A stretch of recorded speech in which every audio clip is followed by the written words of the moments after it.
Judge Hall, I can see that he meant a lot to you and was a great public servant. So thank you, Senator Leahy. Madam President, in a year of so much heartbreak and grief and death, it almost escaped notice that we had gone in this country a year without a mass shooting in a public place. But now we face the grim reminder of our American reality. In the space of a week, 2 separate mass shootings stole the lives of 18 people. And just weeks ago, we suffered a mass shooting in a health clinic in my home state of Minnesota. So here we are again, thrust into a familiar cycle of collective grief and frustration and anger. Our hearts break for the families and loved ones of those whose lives were stolen. Our voices cry out for change to end the scourge of gun violence. And our anger grows as our voices are ignored and we are told by Republican leaders that there is nothing that we can do to protect American lives from gun violence. Colleagues, it is our job to protect American lives. Today, I want to share with you the voice of Veronique de la Rosa. Her son, Noah, just 6 years old, was murdered in his classroom at Sandy Hook Elementary. And she delivered this eulogy for her son at his 2012 funeral. And I'm going to read it in its entirety so that it can be included in the record, this congressional record, and can serve as a reminder of the human toll that our gun culture has taken. Veronique said, "The sky is crying and the flags are at half-mast, and it is a sad, sad day. But it is also your day, Noah, my little man. I will miss your forceful and purposeful little steps stomping through our house. I will miss your perpetual smile, the twinkle in your dark blue eyes, framed by eyelashes that would be the envy of any lady in the room.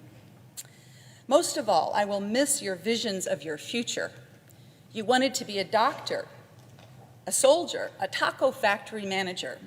It was your favorite food, and no doubt you wanted to ensure that the world kept producing tacos.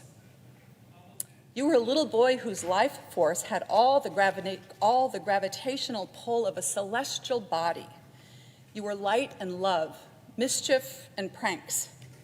You adored your family with every fiber of your 6-year-old being. We, all of us, elevated in our humanity by having known you. A little maverick who didn't always want to do his schoolwork or clean up his toys, who practiced his ninja moves or Super Mario on the Wii seemed far more important. Noah, you will not pass this way again. I can only believe that you were planted on earth to bloom in heaven. Take flight, little boy, my boy, soar. You now have the wings that you always wanted. So go to that peaceful valley that we will all one day come to know. I will join you someday, not today. I still have lots of mommy love to give to Danielle and Michael, Sophia and Ariel. Until then, your melody will linger in our hearts forever. Mama loves you, little man."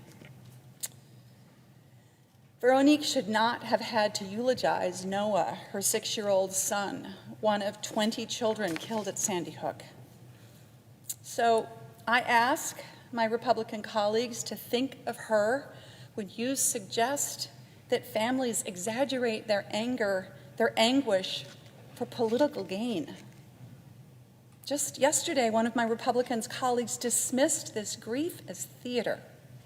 No. This is life and death. So I'm angry. I am angry because I know that we have the power to stop this violence. And yet, our Republican colleagues stand in the way. They refuse to work with us. They continue to put the demands of the NRA above the demands of the people we are elected to serve. That we stop this horrific gun violence. That we protect the people that we are elected to serve.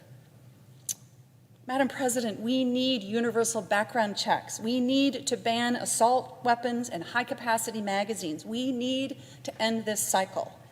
And we need all of us in Congress to find the strength and the humanity to take action. Madam President, I yield the floor.